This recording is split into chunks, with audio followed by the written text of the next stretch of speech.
Cette voiture est une Renault Prima 4 qui est sortie d'usine, donc de l'usine de Billancourt, qui n'existe plus bien sûr. Et elle est sortie le 26 novembre 1932. Je l'ai achetée à proximité du Havre, dans une ferme. Elle était immobilisée depuis, je ne sais pas, de nombreuses années. Et elle servait de poulailler pour l'agriculteur. Donc les portes étaient grandes ouvertes, étaient toutes rouillées et les poules venaient pondre à l'intérieur. J'ai eu envie en fait, de la réanimer, de la remettre en mouvement et en circulation. Ça m'a demandé forcément beaucoup d'efforts. Trouver les pièces, refaire la mécanique, sellerie, etc. Ça m'a pris 6-7 ans. J'en ai une autre actuellement qui est en reconstruction. Alors c'est une Triumph TR4A IRS pour la suspension arrière indépendante. Je suis le 3e propriétaire et ça fait 22 ans que je l'ai. Elle a été refaite entièrement depuis le châssis. L'histoire de la voiture, je la connais peu. Bon, disons qu'elle vient d'Amérique. Le propriétaire avant moi, c'était un directeur d'usine de Berck-sur-Mer. Et comme j'étais dans les travaux publics, je roulais un peu partout et je l'ai vu une fois en vente et je me suis laissé faire. Et puis voilà, alors je ne m'attendais pas à ce qu'elle soit dans un état aussi triste. Avec mon épouse, on s'était dit on va simplement la repeindre pour qu'elle ait une bonne allure. Mais quand le carrossier m'a appelé pour me dire dans l'état où était la carrosserie, alors là, on s'est pris par la main et puis on est reparti du châssis. Je l'ai emmené chez lui au mois d'avril. Bon, je me suis occupé de toutes les pièces détachées, à ramener. Il m'a dit, je veux bien le faire quand mes gars auront un trou. Et puis, les pièces détachées, c'est vous qui vous en occupez. Donc, c'est ce que j'ai fait. Et donc, je lui ai amené au mois d'avril. Je l'ai récupéré 8 jours avant Noël. Maintenant, d'ailleurs, je dis qu'elle est en meilleur état que quand elle était neuve, parce que les produits avec lesquels a été refait le châssis et la carrosserie c'est de meilleure qualité, disons. Hein, d'ailleurs, vous voyez, depuis 20 ans qu'elle est refaite, elle ne bouge pas d'un poil, quoi. Alors c'est vrai, comme je dis toujours, qu'elle couse dans un garage chauffé avec de la musique.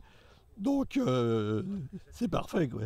Alors, cette voiture, je l'ai trouvée en mai 2012, sachant qu'elle est sortie de chez Clément Talbot, l'usine, en mai 1936. J'avais déjà son âge.